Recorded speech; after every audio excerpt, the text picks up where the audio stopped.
Episode 243, Matching Climate and Crops.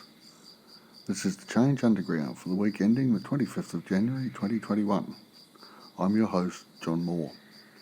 Decarbonise the air, recarbonise the soil. Now this crop/climate thing is getting to be a little trickier as time passes. The last 2 years here in the northwest of Tassie have been about 300 mils down on the average rainfall.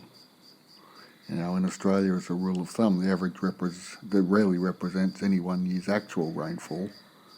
It's simply the midpoint between the drought and the wet years. And while things aren't in drought here, they are drier than they could be. And a month to 6 weeks without rainfall doesn't do the pastures nor the crops much benefit. And this has me thinking about alternative processes, crops and so on. The major animal species for 2021 will be the ducks. We have a bore, so we've got plenty of water that way. Just not a lot of pressure with it, which is fine for the house, but not real good for the paddocks. And so I've set up some little rock-lined channels that take the overflow from some small ponds that I have set up for the ducks. And these ponds are about 1.5 by 1.5 metres, so a number of the ducks can pile in to swim about. I empty the ponds daily into the channels, and that spreads the water and nutrients horizontally across the top of the field gardens, and the water and nutrients then make their way through the garden beds.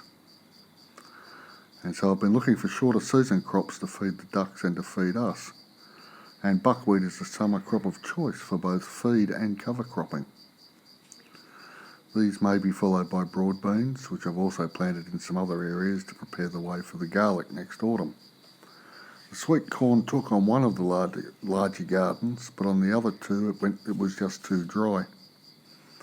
And those gardens are in where the soil's thinnest on the available land we have, so I'm growing buckwheat as a living mulch to plant peas and barley into before the frost knocked down the buckwheat, and that'll allow the peas and barley to grow on. I'll have a crack at sweet corn next summer. Letting nature kill off the cover crop is part of the what less can I do process I've been trying to institute. And I'll probably have some buckwheat seeds falling into the soil, but they'll just be part of the next cover crop over summer and shouldn't interfere too much with the sweet corn, given their different growth habits. And I'm reaching the conclusion that rather than grow winter cover crops and to protect the soil, while it's then winter, our cash crops will be in overwinter, and summer will be for soil protection, organic matter creation and so on. This is probably not a radical idea to some people, particularly in these parts of the world, but it's a major leap in thinking for me. So we live, learn, adapt, improvise and overcome, as they say. The ducks will be in areas permanently, semi-permanently, where I'm putting in grapes, fruit trees and berry crops. And they'll rotate across these areas and through the sprouting winter grains to fertilise both and get the cereals to tiller a bit and throw up more stems. And so the winter growing cash crops will be spelt, wheat, barley and garlic for feed and for food. Now, apart from the garlic, these produce goodly amounts of organic matter to be placed in the field garden, which they grew as per the standard Fukuoka method. This is all still in some state of flux to some degree as I juggle these things in my mind as I walk across the property or sit in contemplation. The two themes I'm trying to blend, maybe, are perennial fruit production and Fukuoka field gardens. The 5-year rotation I designed last winter has basically been tossed out the window because I was basing it on perhaps some false information. And it was, after all, just the first draft. The cereals be for our use, as I said, but mainly as stock feed. And I'll be making a sort of localised duck blend. The way to make the eggs profitable is to grow our own feed. I think they will have the pastures to graze, but we need a grain supplement to make sure the egg supply is quite constant. Continuing to work with the what less can I do thoughts into this side of things, we should free up time to plant, prune and harvest for the perennials.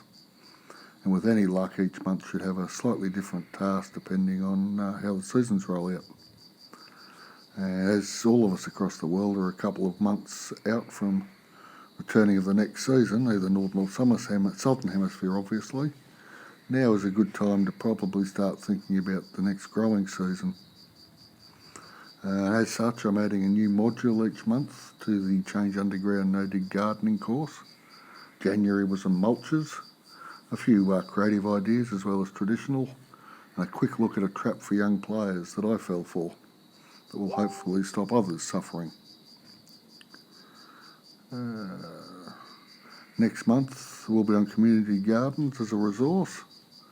As I was up on the mainland meeting for the first time my first grandchild, a bouncing baby boy, who's just short of 5 months. This delay being yet another side effect of the COVID restrictions. We've been pretty lucky here with relatively and absolutely low numbers of infections and deaths in Australia. But my heart goes to all those in more difficult positions. This will eventually pass, but wow, what a time to be living through, eh? So while visiting the young fella, I was able to drop into the community garden in Katoomba with its wonderful avenue of heirloom apple trees. So those 2 modules go with the primary teaching material, which covers building a basic no-dig garden bed, a few variations and whatnot, what minimum tools are required, pH explained, the gentle and somewhat frustrating art of hot composting till you get it right, seed selection and basic garden planning. And enrolment comes with 12 months access to the material and all the extra units that I add during that time. So, and each month I hold an Ask Me Anything session to help people through things they're stuck on or are playing on their minds. If this is of interest to you, there's a link in the show notes that'll get you to a video explaining why no-dig gardening matters and the links to enrol in the course. Love to see you there. I think we can build an army of no-diggers feeding themselves, their families and their communities without too much trouble. Last year and probably most of this year will be affected by the SARS-2 virus. But who knows what else is coming down the track at us. And growing food is a skill that never goes out of date, which might be worth something to contemplate upon. And so while we and others are growing our food in our no-dig gardens, we will be decarbonising the air and recarbonising the soil, which is of course a win-win. Thanks all for listening, and I'll be back next week with the 5th anniversary episode.